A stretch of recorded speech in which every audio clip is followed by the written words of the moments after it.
옆에 분 한번 축복합시다. 당신은 주님의 보석입니다.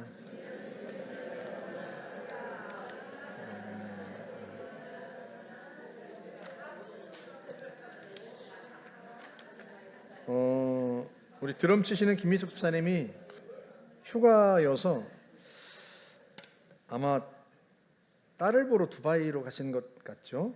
그래서 오늘 드럼을 못 치셨는데 제가 이제 좀 철이 들어가나 봐요. 저희 아버지 세상 떠나고 나서 참 사랑이라고 하는 것이, 오늘 찬양도 참 제가 은혜를 받았습니다만 사랑이 뭔지를 좀 아는 것 같아요. 이제 좀. 우리 어머니가 어제도 전화하셔가지고 너는 엄마가 전화를 해야 되냐고, 전화 좀 해라 그러시는데 사실은 뭐 어머니가 저를 걱정할 게 아니고 제가 어머니를 걱정해야 되는데 참 우리 아버지 세상 떠나고 나서도 제가 우리 아버지한테 참 더 잘해드렸어야 되는데 싶은데도 생각나는 게, 저희 아버지가 저한테 해주셨던 것들이 생각이 나요. 그게 새삼 참 고마워요. 저희 아버지가 원래 어부이셨기 때문에 바다에 나가서 뭐 남진하에 동진하에까지 가서 고기 잡으시고, 그리고 한 달에 한 번 들어오시거든요. 한 3일 정도 있다가 또 나가세요. 1년 12달 그렇게 하십니다. 겨울에만 좀 잠깐 쉬시는데 오실 때마다 뭘 들고 오세요. 오실 때마다 책도 사오시고, 또 깊은 바다에서 잡는 큰 새우 있잖아요. 킹크랩 같은 거 가져오셔가지고 그걸 삶아주시고, 그걸 또 버리지도 않고 껍데기는 또 박제로 해서 딱 집에 걸어놓으시고 아들 보고 보라고. 그리고 3일밖에 안 계시는데 그렇게 새벽부터 저를 깨워가지고 같이 낚시 다니시고 하루 종일 저하고 함께 있고 그러셨는데, 참 아버지 세상 떠나고 나서 제가 사랑이라는 것을 새삼 제가 느낍니다. 사랑이라고 하는 거. 저도 이제 좀 남을 사랑할 수 있으려나 싶은 생각이 들고, 이제야 좀 제가 좀 철이 들어가나. 목사가 된 지는 오래된 것 같은데 철은 아직도 안 들었던 것 같아요. 그래서 하여튼 뭐 늦게라도 철드니 얼마나 감사해요. 저를 좀 이제 철이 들어가나 보다 생각하시면 될 것 같아요.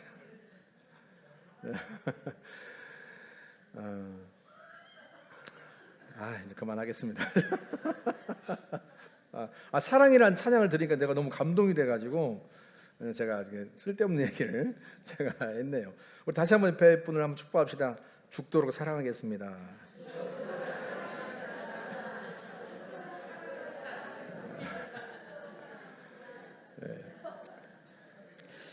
우리나라의 가장 큰 감나무가 경남 의령 백곡리에 있어요. 우리 사진 한번 보여주시겠어요? 사진으로 보기에는 그 감나무가 그 감나무지 싶겠지만 이 감나무의 나이가 무려 460년입니다. 보통 감나무가 정말 오래 살았다 싶으면 200년 정도 살면 진짜 오래 살았다 싶은데, 이 감나무는 460년 살았어요. 높이도 28m에 자라고요. 그래서 2008년도 3월 12일에 우리나라에서 유일하게 천연기념물로 지정이 되었습니다. 다음 사진 보여주세요. 이게 가장 최근 사진인데요. 2023년도에 찍은 사진입니다. 국가유산 이미지 사이트에서 제가 가져왔는데요. 나무가 워낙 귀하다 보니까 천리포 감사인 고규홍 씨가 이 나무를 찾아갔어요. 이 나무를 사람들에게 많이 알리고 싶었던 거죠. 근데 마을 사람들이 핀잔을 주더랍니다. 아유, 저깟 감나무는 뭐하러 찾아왔어요? 그러더랍니다. 왜냐하면 감나무에서 감이 열리지 않은 지가 벌써 오래됐어요. 마을 사람들에게는 천연 기념물이고 뭐고 다 필요 없고, 감나무는 감이 열려야 쓸모가 있는 거지. 감도 열리지 않은 저 감나무는 뭐하러 찾아왔느냐. 그리고 핀잔을 준 거예요. 고규홍 씨가 이 나무 이야기를 좀 사람들한테 많이 알리고 싶어가지고 그 다음부터 많이 이야기를 했는데, 고기용 씨 이야기를 듣고 한 방송사 PD가 찾아봤답니다. 이 감나무의 한해살이를 영상으로 찍어보겠다고. 그래서 고기용 씨가 이 한해살이를 찍는다는데 이 감나무는 감이 열리잖아요. 그랬더니 그 PD가 하는 말이, 감나무는 사람 발소리를 들으면서 열매를 맺습니다. 그러더랍니다. 겨울에 시작된 이제 그 방송이, 촬영이 이제 이듬해 내내 계속되었는데, 그 PD가 와서 늘 감나무를 찍으니까 마을 사람들이 그 정성에 감복을 한 거죠. 그리고 와가지고는 뭐 감나무 주변에 늘어놓았던 농기구며 비료포대며 이런 걸 다 치우고 청소도 하고, 그리고 한번 와보더니 굵은 가지에는 또 그네를 달고, 그리고 아이들도 와가지고 그네를 태우고, 사람들이, 마을 사람들이 감나무를 찾아오기 시작한 거예요. 근데 그렇게 이제 한 해살이 영상이 이제 마무리되어 가고 있었는데, 한 해가 지나고 가을, 신기한 일이 일어났습니다. 그 감나무에 감이 열린 거죠. 물론 주렁주렁 열린 건 아니에요. 그 사진은 제가 못 가져왔으니까 기대하지 마시고, 그 꼭대기, 가지 꼭대기에 작은 감이 2개가 열린 거죠. 수년째 감이 열리지 않아서 이 나무도 이제 끝났나 보다, 이제 죽나 보다 했는데 그게 아닌 거예요. 감나무는 사람 발소리를 들으면서 열매를 맺는다 했던 그 PD의 말이 사실로 증명이 된 거죠. 그런데 사랑하는 여러분, 어찌 감나무뿐이겠습니까? 감나무가 사람의 발소리를 들으면서 열매를 맺는다면, 사람의 영혼은 우리 주님의 발소리를 들으면서 살아나는 줄로 믿습니다. 아무리 봐도 끝난 것 같고 희망이 없어 보이는 사람도 주님이 은혜로 찾아오시면 그 은혜의 발자국 소리를 듣고 사람이 살아나고 인생이 살아나는 줄로 믿습니다. 본문에도 예수님의 발소리를 듣고 살아난 한 소녀의 이야기가 나옵니다. 이 소녀는 병에 걸려 죽어가고 있었습니다.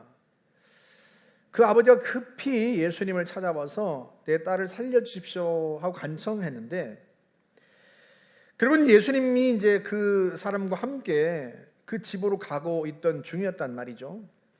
한편으로 12년 동안이나 혈루증으로 고통당하던 여인이 예수님의 소문을 들었어요. 이 야이로처럼, 회당장처럼 당당하게 예수님 앞에 나와서 간청할 만한 처지가 못 된다는 말이죠. 12년 동안이나 하혈을 했는데, 여러분, 구약의 율법에 피를 흘리거나 피를 만진 사람은 부정합니다. 그래서 그 부정한 사람은 자기가 정결하게 되기까지 기다려야 되고, 그 부정한 사람과 접촉한 사람도 다 부정하게 된단 말이죠. 그러니 여러분, 12년 동안이나 하혈을 했으니 가족도 다 떠나고 친구도 없어요. 하나님 앞에 예배할 수도 없습니다. 부정한 여인이기 때문에 예배당에, 성소에 제사하러 올 수도 없어요. 그러니 얼마나 힘든 인생을 살았겠습니까? 사실은 살았지만 산 게 아니죠. 그러다가 예수님의 소문을 들은 거예요. 당당하게 사람들 앞에 나와서 예수님께 간청할 수는 없지만 그래도 믿음이 생긴 거죠. 내가 예수님의 옷자락만 만져도 낫겠다. 그 믿음이 생긴 거예요. 그래서 몰래 예수님 뒤로 와서 살짝 옷자락을 만진 겁니다. 예수님이 이 여인이 옷자락을 만지기 위해 다가올 때까지 뒤를 돌아보지 않으세요. 다만 마음으로만 말씀하시죠. 사랑하는 딸아, 너는 여기까지만 와라. 여기까지만 해라. 그러면 나머지는 내가 하겠다. 과연 이 여인이 예수님 옷자락을 만졌는데요, 그 순간 예수님의 능력이 흘러갑니다. 예수님이 그걸 느껴요. 예수님만 느낀 게 아니라 이 여인도 느낍니다. 자기의 병이 나았다는 것을. 그제야 예수님께서 뒤를 돌아보시죠. 이 여인을 불러 세우시고, 이 여인이 예수님 앞에 엎드려서 그간의 일을, 자초지종을 다 이야기하는 거예요. 그런데 여러분, 지금 예수님이 어디로 가고 계신 중이죠? 야이로의 집으로 가고 있는 중입니다.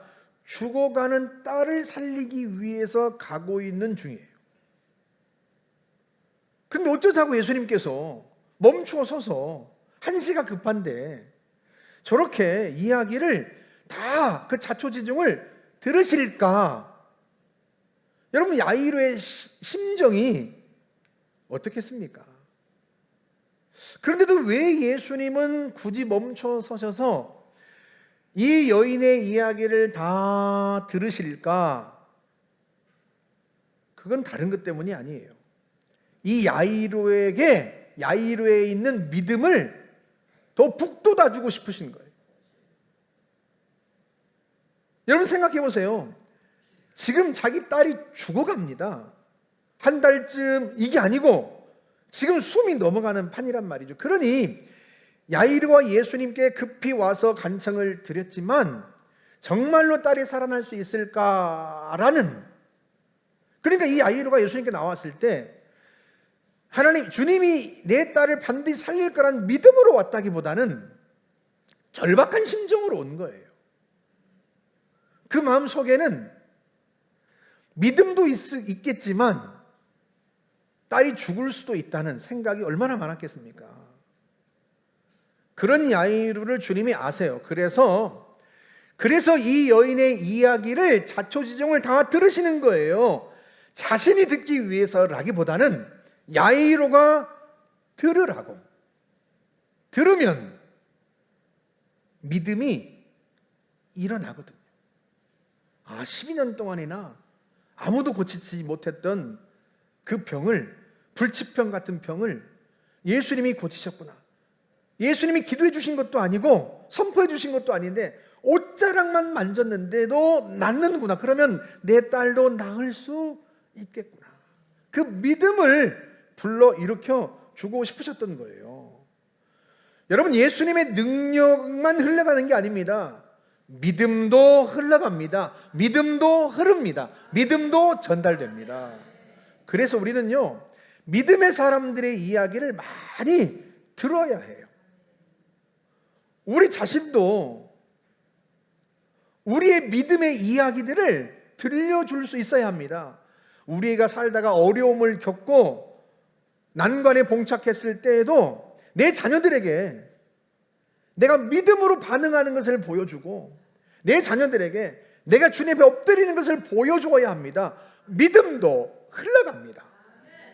내 자녀들에게 내가 믿음으로 반응하는 것이 내 자녀들에게 믿음을 불러일으키고요, 믿음이 흘러갑니다. 하지만 한편으로는 야이로 속에 얼마나 타들어가겠어요?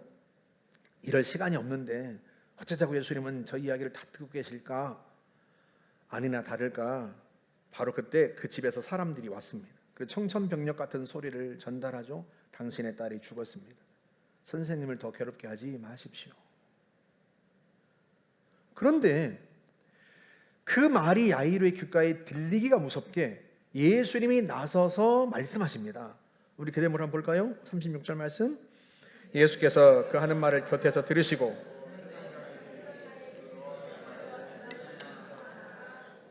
두려워하지 말고 믿기만 하라. 여러분, 이상하지 않아요? 두려워하지 말라 하고 말씀하셨다는 것은 야이로가 두려워한다는 뜻입니다. 두렵다는 뜻이에요. 여러분, 이상하지 않습니까? 딸이 죽으면, 어린 딸이 죽으면 슬퍼요, 두려워요? 슬픈 감정과 두려운 감정은 엄연히 다릅니다. 내가 12살인데 내 아버지가 돌아가셨다면 슬프기보단 두렵겠죠. 왜? 내가 앞으로 인생을 어떻게 살아갈까? 앞으로 나는 어떻게 살아갈까? 그 두려움을 느낄 수 있지 않겠습니까? 슬픈 이야기인데 지금 두려운 이야기인가요? 내가 소년이라면 내 아버지가 세상 떠나시면 두려울 거예요. 내가 앞으로 어떻게 사나. 그런데 아버지가 딸을 잃으면 사실은 두려운 게 아니라 슬프죠. 그런데 왜 이 아이로는 두려웠을까? 저도 딸이 있는 터라 한번 생각을 해봤습니다. 12살이면 우리로 치면 13살인데 우리 딸이 중학교 들어갈 때가 만으로 12살이었어요. 지금도 기억이 생생합니다. 교복을 입고 개학날 학교를 가는데 그 모습이 얼마나 사랑스럽고 얼마나 예쁜지 제가요 그 뒷모습을 보면서 하나님 어떻게 저한테 저렇게 예쁜 딸을 주셨을까요? 제가 그랬습니다. 그런데 그때요 우리 아이들이 저를 너무 좋아했어요. 생각해보면 은서만이 아니라 은범이도 그렇고 모세도 그렇고 10살에서 12살, 13살 그때가 아빠하고 가장 친밀했던 시간인 것 같아요. 아직 친구에게 푹 빠지는 때도 아니고 너무 어리지 않아서 뭔가를 좀 알고 그러다 보니까요 그 시기에 이 아이들이 항상 저하고 뭘 같이 하려고 했습니다. TV를 봐도 저보고 옆에 앉아 있으라는 거예요. 같이 TV를 보자는 거예요. 영화를 보러 가는데도 저하고 굳이 영화를 보러 같이 가자는 거예요. 제 아내는 뭐 영화를 별로 안 좋아해가지고 안 가는데 아빠만 가면 된대. 그래가지고 아이들이 저를 데리고 영화를 보러 다녀요. 그래서 제가 애니메이션은 거의 다 봤습니다. 애니메이션만 보는 게 아니라 아이들이 좋아할 법한 영화는 제가 거의 다 봤어요. 왜? 아이들하고 같이 갔으니까. 부모와 가장 친밀할 때, 친밀함이 절정에 달했을 나이가 그 나이. 아직은 친구에게 빠지지 않은 나이. 물론 그 시기가 지나고 나면 애들이요, 아빠는 뭐 보지도 않아요. 뭐 나중에는 뭐 친구들하고 노느라고 아빠는 안중에도 없고, 야 아빠랑 영화 보러 같이 가야지 그러면 이미 친구하고 다 봐버렸대. 그러니까 돌아보면 그 시기가 가장 부모와 친밀할 때예요. 근데 무엇보다도요 이 12, 12라는 숫자가 성경에서는 매우 상징적인 숫자고 중요한 숫자입니다. 여러분 한번 생각해 보세요. 하나님이 세상을 창조하실 때 1년을 12달로 만드셨어요.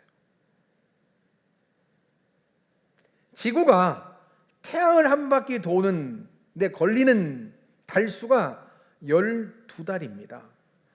낮을 12시간으로 만드셨고 밤을 12시간으로 만드셨습니다. 그뿐 아니라 이스라엘을 주님께서 12지파로 만드셨고요. 예수님도 12제자를 선택하셨습니다.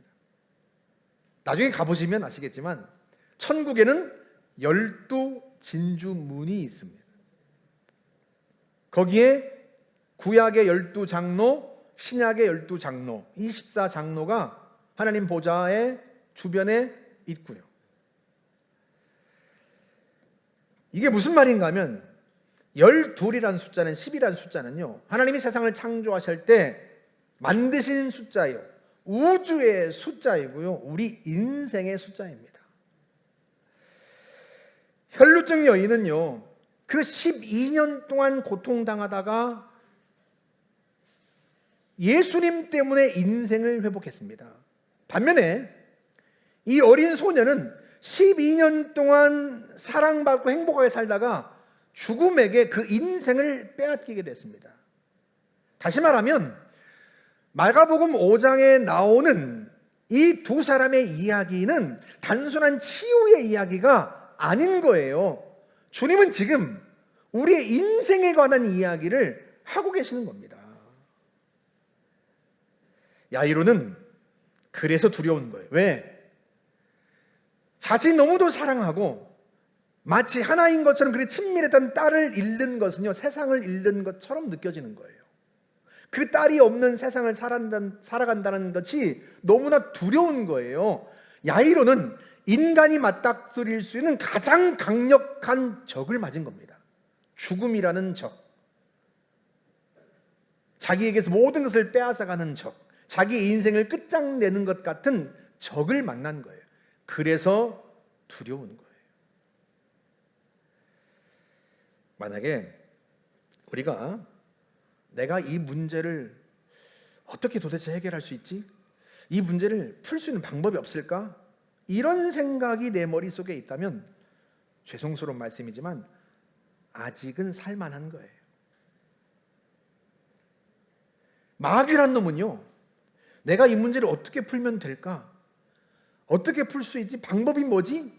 그 생각조차 떠오르지 못하도록요, 우리의 머릿속을 하얗게 만들어 버리려고 애를 씁니다. 아무것도 보이지 않는 캄캄한 어둠 속으로 우리를 가두려고 얼마나 마귀가 애를 쓰는지 몰라요.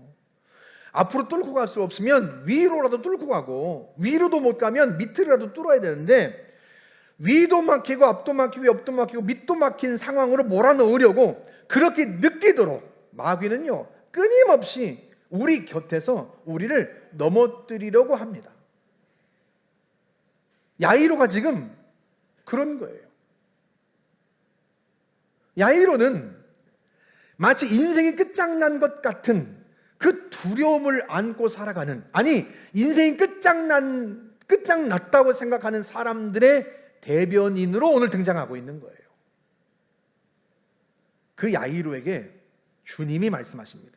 뭐라고 말씀하셨다고요? 두려워하지 말고 믿기만 하라. 무엇을 믿으라는 거예요? 예수님을 믿으라는 거예요. 예수님 자신을 믿으라는 거예요. 두려워하지 말고 믿기만 하라. 할렐루야. 왜 주님이 그렇게 말씀하세요? 왜 주님이 자신을 믿으라고 말씀하세요? 야이로가 맞닥뜨린 적이 너무나 강력하기 때문에 그래요. 이 죽음이라고 하는 적은, 죽음이라는 적이 터치하기만 하면 터치된 사람들은 다 죽습니다. 죽음을 만난 사람들은 다 죽음에 빠집니다. 단 한 분 예외가 있어요. 그분이 누구세요? 예수 그리스도, 우리 주님이세요. 죽음이 주님과 만나면 죽음이 혼비백산합니다.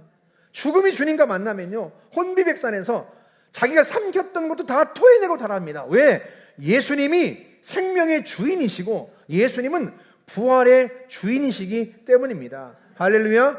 그래서 두려워하지 말고 믿기만 하라 하고 말씀하시는 거예요.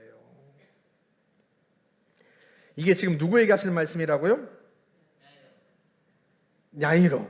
야이로는 누구를 대변한다고요? 끝난 것 같다고 생각되는, 마치 딸을 잃고 세상이 끝났다고 생각되어서 그 두려움 속에 있는 야이로처럼, 아, 이제는 끝났나 봐, 이제는 끝났어, 그렇게 생각되는 그런 모든 사람들에게 주님이 지금 말씀하고 계시는 거예요. 여러분은 그렇게 생각했던 적 없으세요? 여러분, 뒤에 강단에 걸어놓은 이 성경 구절을 볼 때마다 좀 의아한 생각이 들지 않아요? 좀 아리송하지 않습니까? 앞에 말씀은 이해가 돼요.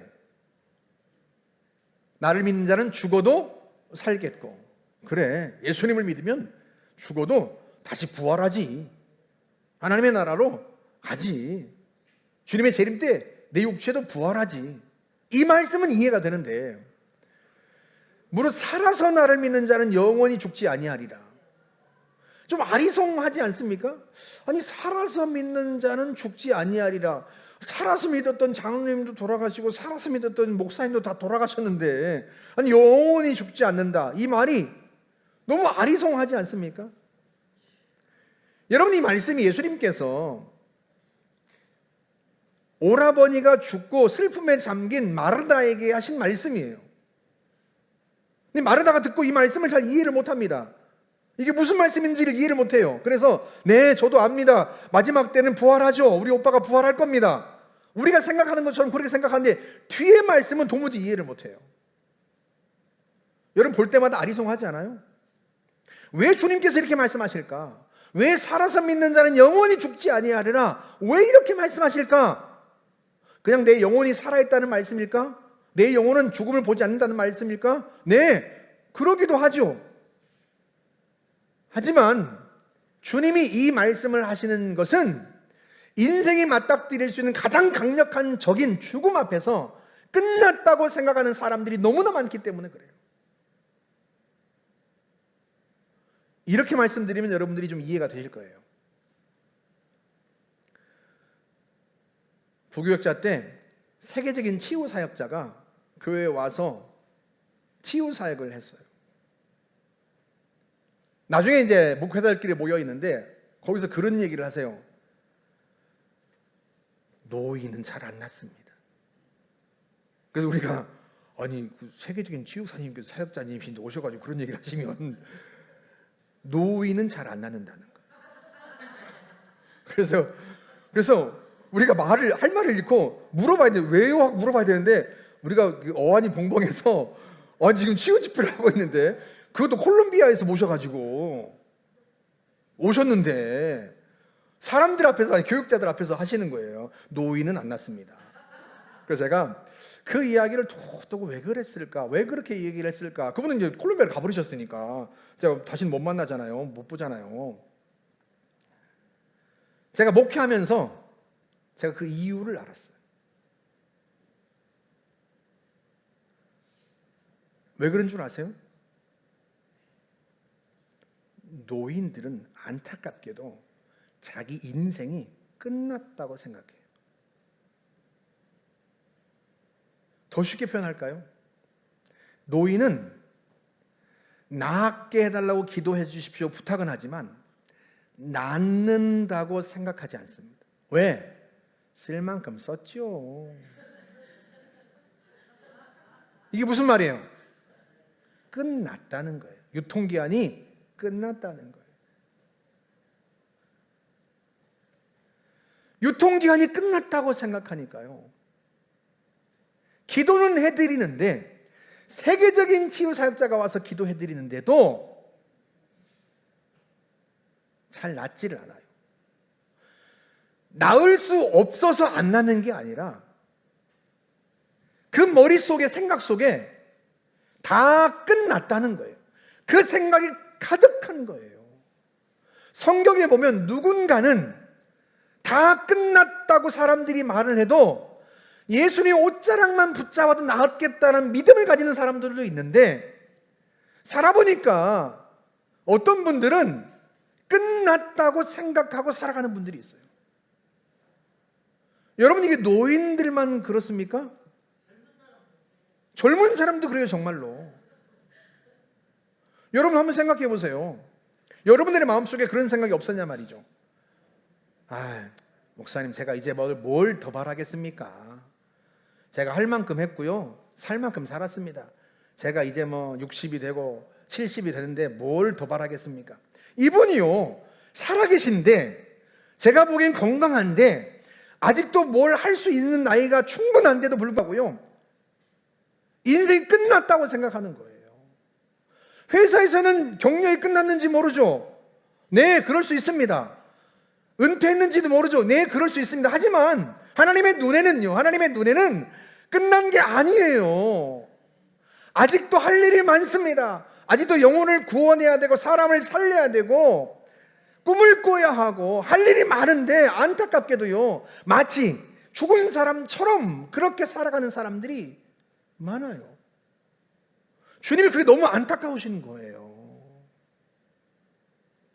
얼마나 안타까우셨으면 예수님 오시기 훨씬 이전에 요엘 선지자를 통해서 주님이 말씀하십니다. 내가 내 영을 만민에게 부어주겠다. 그러면 어떻게 된다? 노인도 꿈을 꾸게 될 것이다. 노인이 인생을 다 산 겁니까? 그럼 끝난 겁니까?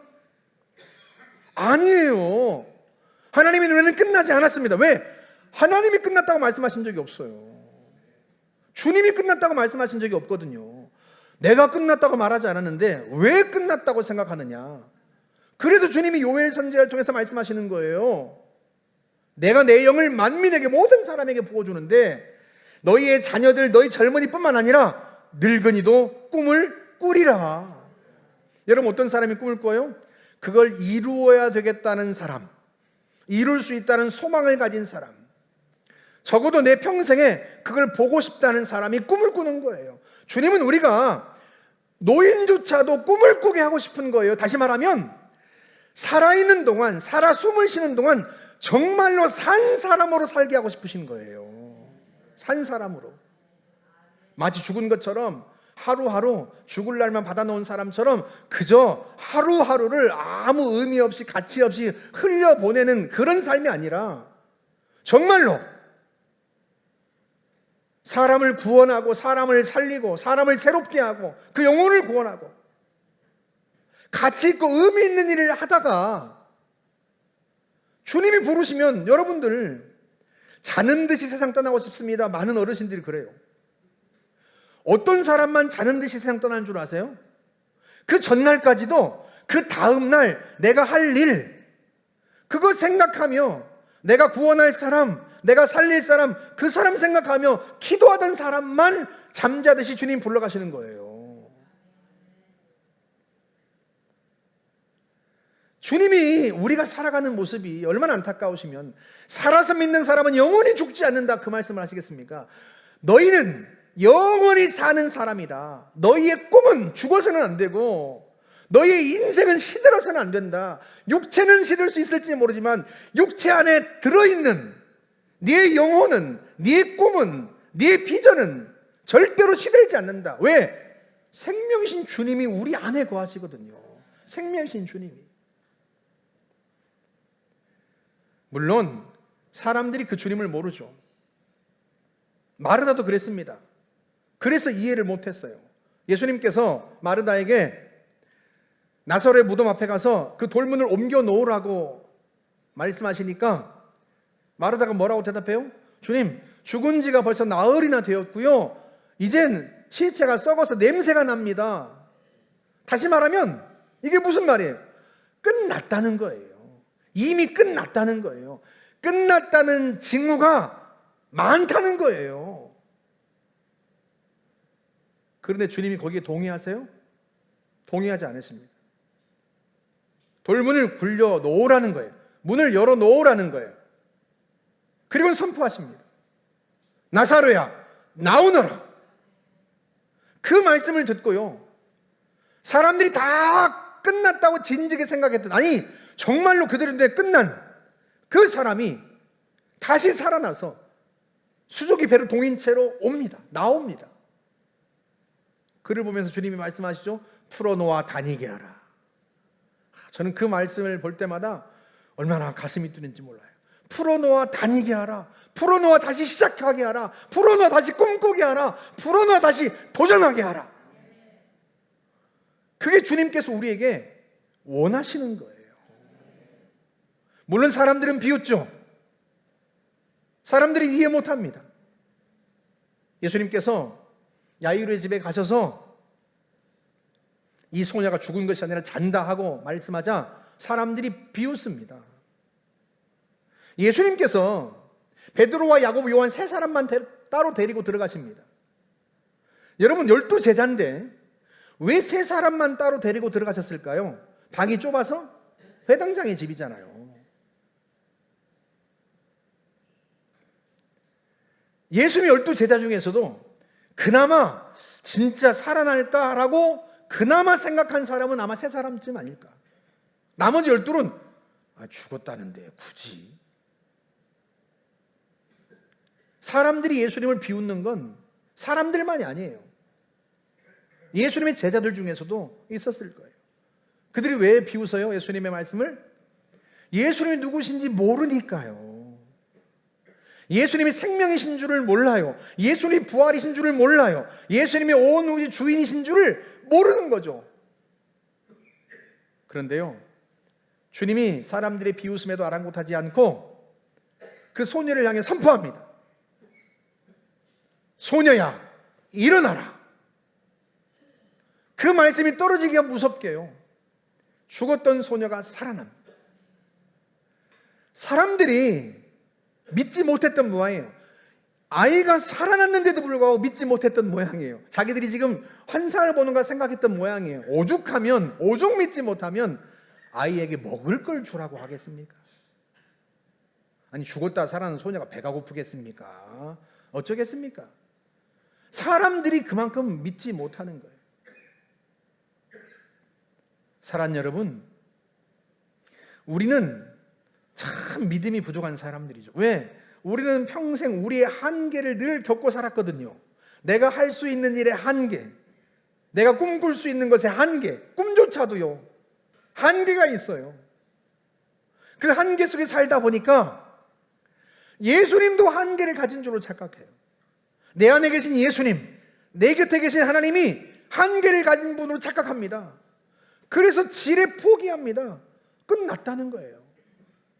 살 만큼 살았는데 뭘 더 소망하겠습니까? 뭘 더 바라겠습니까? 뭘 더 꿈꾸겠습니까? 아이고 목사님, 꿈꾸란 얘기는 그만하세요.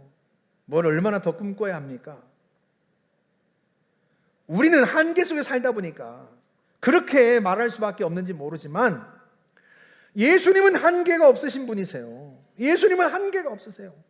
제가 어젯밤에도 와서 기도하다가 제가 그 말씀까지 기도하거든요. 예수님께서 무화과 나무를 저주하시니까 무화과 나무가 말라버리잖아요. 제자들이 너무 놀라가지고 정말 말랐는데요. 그러니까 예수님께서 기다렸다는 듯이 뭐에 대한 이야기를 하세요? 믿음에 대한 이야기를 하세요. 너희가 믿음이 있고 마음에 의심하지 아니하면 이 무화과 나무에게 된 이런 일만 할 뿐 아니라 이 산더러 여기서 저기로 옮겨지라면 옮겨질 것이고 너희가 기도할 때 무엇이든지 믿고 구하는 것은 다 받으리라. 지금 주님이 예루살렘에 십자가를 지기 위해 오셨습니다. 며칠 있으면 체포되고 죽으실 거예요. 그런데도 예수님은요, 그 긴박한 상황 속에서도 때는 이때다 하고 무엇을 가르쳐요? 믿음을 가르칩니다. 믿음을. 누구에 대한 믿음? 하나님에 대한 믿음. 우리 주님에 대한 믿음. 왜? 제자들이 주님께서 자신의 순환과 부활을 3번에 걸쳐서 예고하셨지만 이들이요 믿지 않아요. 두려워합니다. 왜 그래요? 우린 늘 한계 속에 살아가니까요. 그 한계가 맞닥뜨린 가장 강력한 적, 도무지 내 한계를 뚫을 수 없다고 생각하게 만드는 그 강력한 적이 죽음입니다. 그런데 예수님은요, 그 죽음과 맞닥뜨린 사람들에게, 인생이 끝장난 것 같은 사람들에게 말씀하시는 거예요. 두려워하지 말고 믿기만 하라. 믿기만 하라. 할렐루야. 우리 옆에 있는 분에게 한번 권면해 주세요. 두려워하지 말고 믿기만 하십시오.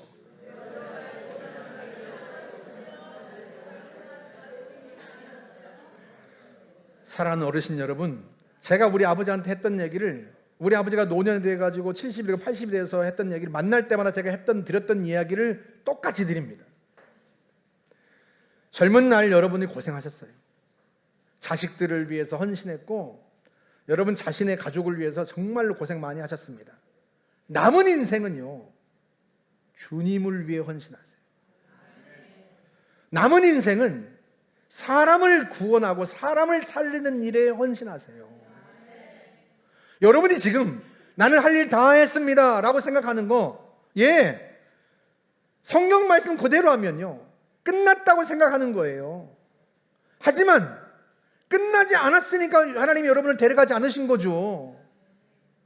주님이 끝났다고 말씀하지 않는데 왜 끝난 것처럼 행동하세요? 왜 그냥 죽을 날이 다가오기만 기다리는 사람처럼 아무것도 안 한 채 그렇게 인생을 흘려보내시고 있냔 말이죠. 젊은 날에는 가족을 위해 헌신했습니다. 수고하셨습니다. 그러니까 저 같은 자식도 이만큼 성장하고 살았죠. 잘하셨어요. 여러분의 인생이 더 빛나고 더 아름다우려면 끝났다는 생각은 다 버리셔야 돼요. 끝난 게 아닙니다. 끝나지 않았어요. 아직 할 일이 남아 있어요. 여러분 주변에 있는, 살았는데도 죽은 것처럼 살아가고 있는, 아무런 꿈도 없고 희망도 없고 도전도 하지 못하고 그렇게 살아가고 있는 사람들에게 예수님을 전하세요. 생명이신 주님을 전하고 부활이신 주님을 전하세요. 사람을 살릴 수 있는 능력이 여러분 속에 있습니다. 그 능력이 바로 예수 그리스도이십니다. 할렐루야, 할렐루야. 젊은 분들은 더 말할 나위가 없어요. 여러분의 능력의 한계에 대해 말하는 게 아니에요. 여러분이 갖고 있는 여러분의 한계는 저도 보고 있습니다. 저도 여러분을 위해 기도하면서 여러분이 갖고 있는 한계를 알아요. 여러분의 지혜의 한계, 지식의 한계, 재능의 한계, 재정의 한계, 건강의 한계 다 알고 있습니다. 저도 여러분을 위해 기도하니까요. 그러나 여러분을 위해 기도하는 것은 제가 그 한계만 보고 있기 때문이 아니에요. 한계가 없으신 여러분 안에 계신 예수 그리스도를 보고 있기 때문입니다. 그래서 여러분을 위해 기도하는 거예요. 그래서 여러분은 아직도 주님을 위해서 여러분이 상상하지 못한 놀라운 일을 할 수 있다고, 그것 때문에 기도하고 그것을 위해서 기도하는 거예요. 여러분은 한계가 있죠. 여러분의 능력은 한계가 있고, 하지만 주님은 한계가 없어요. 주님은 죽은 자도 살리십니다. 죽음 가운데서도 우리를 일으키십니다. 주님은 우리로 하여금 우리가 상상하지 못한 놀라운 인생을 살아가게 하시는 분이세요. 왜? 생명의 주인이시니까요. 야이르가 하셨던 말씀은 지금 우리에게도 똑같이 하시는 말씀이에요. 인생이 끝났다고 생각하는 사람, 더 이상 어떤 비전도 어떤 꿈도 없이 어떤 도전도 하지 않은 채 그저 인생을 흘러가는 것처럼 살아가고 있는 사람들에게 주님이 말씀하시는 거예요. 두려워하지 말고 믿기만 하라. 믿기만 하라. 주님을 믿으실 수 있기를 축복합니다. 올해 1월 달에 너는 피투성이라도 살아있으라 하는 책이 나왔는데요. 이게 파주에 있는 함께하는 교회 사모님인 임금주 사모님이 낸 간증집이에요. 야, 이름이 잊어버릴 수가 없겠더라고. 임금주. 임금이요 주인 되신 하나님을 모시고 사나? 임금주. 한번 사진 좀 보여주시겠어요? 보기에는요, 세상에 고생 한 번 안 한 분 같아. 그냥 임금주 이름하고 잘 어울리는 분 같아. 그런데요, 인생 자체가 책 제목처럼 피투성이더라고요. 일남 육녀 중에 5번째 딸로 태어났는데요, 청소년기에 참 말씀드리기도 민망한 일이지만 알코올 중독 증세를 보인 아버지에게서 성적 학대를 당했습니다. 너무 두렵고 너무 수치스러운 일이라 엄마한테도 말 못하고 언니들한테도 말 못하고, 그러다 고등학교 졸업하고 간호대에 갔는데요, 23살 때 처음으로 친구에게 그 두렵고 수치스러운 일을 이야기한 거죠. 그런데요, 돌아온 건 배신이었어요. 그 친구가 나가서 사람들에게 다 이야기한 거예요. 이게 사람들이 이야기 한 다리만 건너면요, 왜곡됩니다. 와전됩니다. 얼마나 충격을 받았는지요. 약국을 돌아다니면서 수면제 알을 모았습니다. 배갈을 한꺼번에 삼켰어요. 죽겠다고. 3일 만에 의식이 돌아왔어요. 산 거죠. 얼마나 인생이 차라리 죽는 게 낫다, 그런 생각으로 살았겠습니까? 그러다가 사랑하는 남자를 만나가지고 결혼을 했는데, 아니 이 남편이 35살에 암으로 세상을 떠나버렸어요. 그것도 충격스러운데, 세상에 남편 친구라고 하는 사람이, 남편 지인이라고 하는 사람이 이분을 속여가지고 2억 원을 갈취했어요. 사기를 당한 거예요. 2억 원을 사기를 당한 거예요. 여러분, 간호사가 월급을 얼마나 받아가지고 다 날린 거죠. 빚독촉에 추심에 시달리다가 죽어야 되겠다 생각했습니다.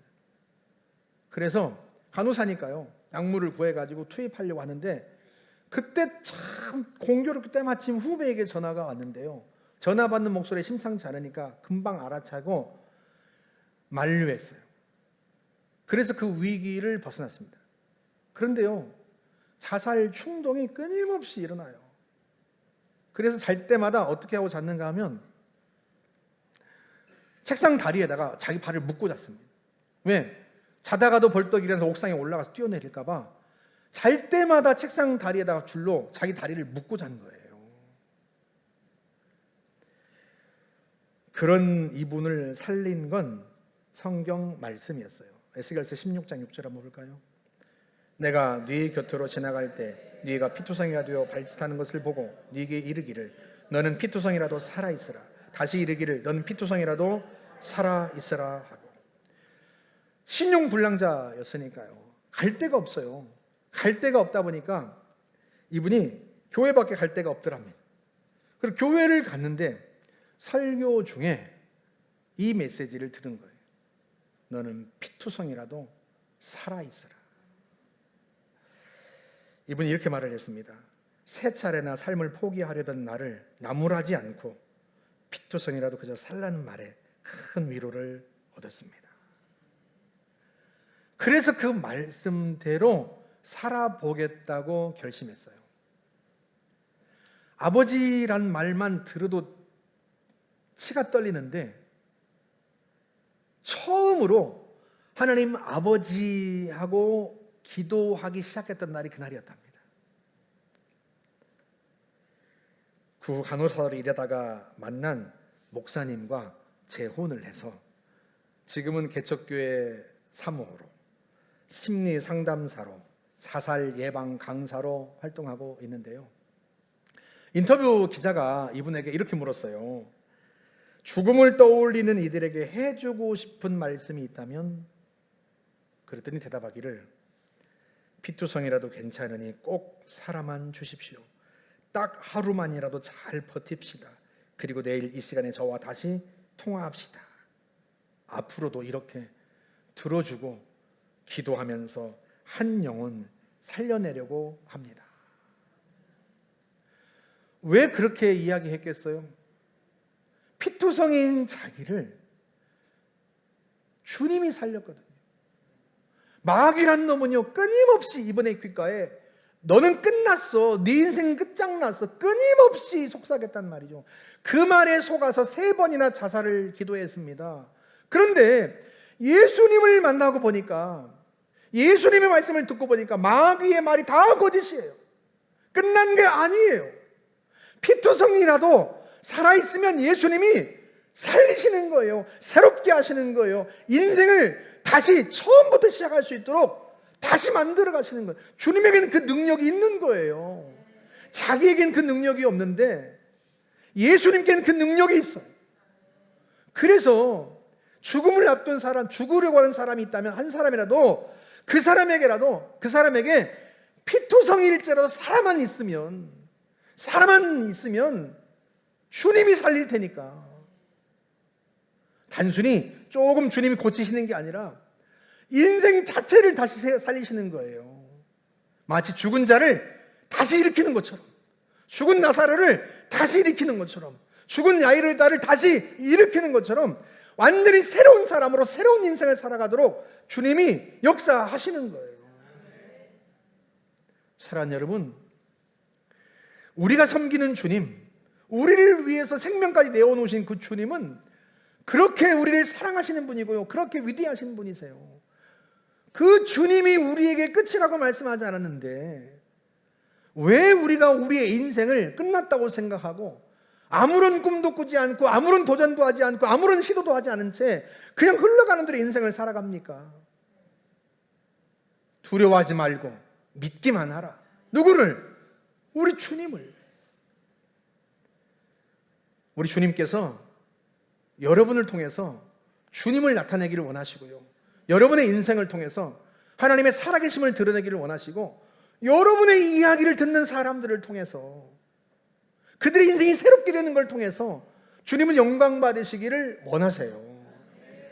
살아계신 그 주님, 부활이고 생명이신 그 주님, 내 안에 오셔서 나의 인생을 다스리시는 그 주님을 믿고 꿈을 꾸고 산 사람처럼 그렇게 살아가시기를 주님의 이름으로 축복합니다. 주님의 이름으로 축복합니다. 우리 같이 한번 찬양하고 기도하십시다. 내 마음의 한 자리, 내 인생의 주인으로 오실 뿐만 아니라 그분은 생명의 주인이시고요, 우리의 인생을 완전히 새롭게 하시는 분입니다. 나를 위해 십자가 지신 그 주님의 사랑을 우리가 믿고 이 찬양을 부르고 우리 같이 한번, 주님, 내가 주님을 신뢰하고 의지하겠습니다. 다시 꿈꾸고 다시 시작하겠습니다. 다시 살아보겠습니다. 우리가 하나님 저희를 도와주십시오. 우리 같이 한번 기도하면 좋겠습니다. 같이 찬양하십시다.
가장 귀한 그 자리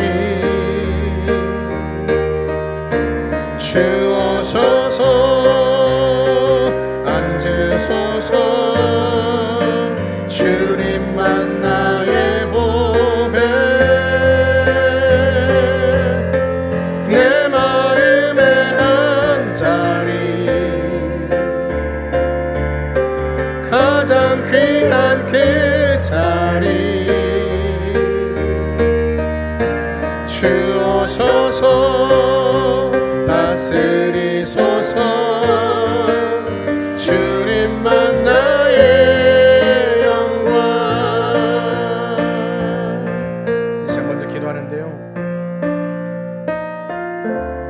내 영을 만민에게 부어주리라 너희 늙은이도 꿈을 꾸리라 주님 말씀하셨습니다. 여러분 안에 계신 주님은 한계가 없으십니다. 여러분의 나이, 여러분의 건강, 여러분의 지식, 여러분의 직분, 그 모든 것의 한계를 주님은 느끼지 않으십니다. 주님은 여러분을 통해 놀라운 일을 하실 수 있는 분입니다. 그런 이 시간 함께 기도하는데, 나이가 90이 되었든 30이든 주님, 제게 비전을 주십시오. 제가 꿈꾸게 해주십시오. 죽는 순간까지 꿈을 꾸며 그 일을 이루며 주를 위해서, 주님을 위해서 헌신하며 사람들을 살리고 구원하며 새롭게 하는데, 그렇게 인생을 그렇게 살다가 주님 부르시면 기쁘게 달려가겠습니다. 그러니 주님, 저를 꿈꾸게 하여 주십시오. 도전하게 하여 주십시오. 같이 한번 주님 앞에 함께 기도하십시다.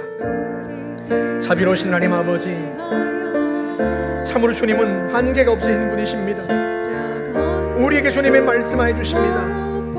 내가 내 영을 만민에게 부어주리니 너희의 자녀들이 장래일을 말하고 너희의 늙은이가 꿈을 꾸고 젊은이가 이상을 보리라. 주님이 친히 말씀하여 주셨습니다. 하나님 아버지, 나이가 많으나 적으나 우리는 우리의 한계 때문에 절망하고 좌절할 때가 많습니다. 젊은이는 젊은이 나름대로, 노인은 노인대로 하나님 아버지, 자신의 한계에 직면하여 좌절하고 절망하며 실패의 이를 악물고 하나님 아버지를 악나물고 가슴을 치며 통곡할 때가 많습니다. 그러다 보니 우리가 하나님, 마치 우리 인생이 끝난 것처럼 살아갈 때가 있습니다. 엄연히 살아있는데도 불구하고, 엄연히 산 사람인데도 불구하고 아무런 꿈도 꾸지 않은 채, 어떤 도전도 하지 않은 채, 하나님 아버지 어떤 시도도 안 하는 채 그렇게 그냥 인생을 흘러가는 대로 살아가고 있는 우리를 봅니다. 하나님 아버지, 우리 안에 계신 주님, 주의 성령님 충만하게 우리 가운데 충만하게 역사하여 주시어서 한계가 없으신 주님을 볼 수 있게 하여 주십시오. 두려워하지 말고 믿기만 하라 말씀하시는 주님의 음성에 귀를 기울이겠습니다. 끝났다고 말한 사단의 목소리에 귀를 기울이지 않겠습니다. 현혹되지 않겠습니다. 주님의 음성에 귀를 기울이겠습니다. 주님, 우리 가운데 오셔서 말씀해 주시고 내 마음의 왕좌에 좌정하시고 주님 선포해 주시고 역사해 주시기를 바라고 원합니다. 하나님 아버지, 주님의 영을 충만하게 부어주시어서 주님을 믿고 꿈을 꾸며 도전하며 시도하며 봉사하며 헌신하며 사람을 살리고 영혼을 구원하며 미래를 꿈꾸며 나아가겠습니다. 하나님 아버지, 역사하여 주시옵소서. 은혜를 부어 주시옵소서. 성령님 우리 가운데 기름 부어 주시옵소서. 역사하실 줄 확신합니다. 우리 한 번 더 기도하십시다. 주님은 한계가 없으셔서 믿으라고 말씀하시는데 내 건강을 보니 마음이 여전히 흔들립니다. 내 능력을 보니 여전히 흔들립니다. 지난날 마주했던 내 실패를 보니 흔들립니다. 도와주십시오. 내 병을 치료하여 주십시오. 내 길을 열어주십시오. 주님이 내게 은혜를 베풀어 주시면 다시 살아날 수 있고 다시 시작할 수 있습니다. 그러니 주님, 연약한 저희들을 불쌍히 여기셔서 이 시간 치료하여 주시고 새롭게 하여 주십시오. 길을 열어 주십시오. 이 시간 다시 한번 주님 앞에 간구하며 간청하며 기도하겠습니다. 전능하신 하나님 아버지, 우리를 치료하여 주시길 바라고 원합니다. 죽은 나사로를 살리신 주님, 죽은 야이로의 딸을 살리신 주님, 소녀야 일어나라 말씀하신 주님, 나사로야 나오너라 말씀하신 주님, 주님의 음성을 듣고 우리가 뛰어나올 수 있기를 원합니다. 벌떡 일어설 수 있기를 원합니다. 하나님 아버지, 이 시간 주님이 우리를 치료하시고 온전케 하여 주옵소서. 하나님, 우리의 자녀를 치료하여 주시옵소서. 우리의 배우자를 치료하여 주시옵소서.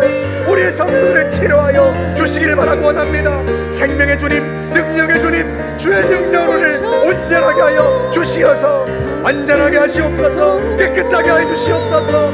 하나님의 능력을 경험하게 하여 주시옵소서. 전능하신 하나님 아버지, 우리 앞길을 열어주시기를 바라고 원합니다. 막혔던 걸 뚫어주시옵소서. 주님이 하십니다. 내 힘으로는 뚫을 수가 없습니다. 내 능력은 뚫을 수 없습니다. 그러나 우리 주님은 뚫으실 수 있사오니 주님 역사하여 주시기를 바라고 원합니다. 주님 역사하여 주시기를 바라고 원합니다. 길을 열어 주옵소서. 길을 뚫어 주옵소서. 주님을 믿고 나아갑니다. 주님을 믿고 다시 꿈을 꿉니다. 주님이 열어주실 걸 믿고 다시 꿈을 꾸며 다시 기도합니다. 주님이 치료하실 걸 믿고 하나님 다시 계획을 세웁니다. 미래를 꿈꿉니다. 성령님 역사하여 주시옵소서. 역사하여 주시옵소서. 오 주님, 주님 감사합니다. 주옵소서. 다스리소서. 주님만 나의 영광. 내 마음의 한 자리, 내 마음의 한 자리, 가장 귀한 그 자리. 주옵소서. 앉으소서. 주님만 나의 몸에, 내 마음의 한 자리, 가장 귀한 그 자리. 주옵소서. 다스리소서. 주님만 나의 영광.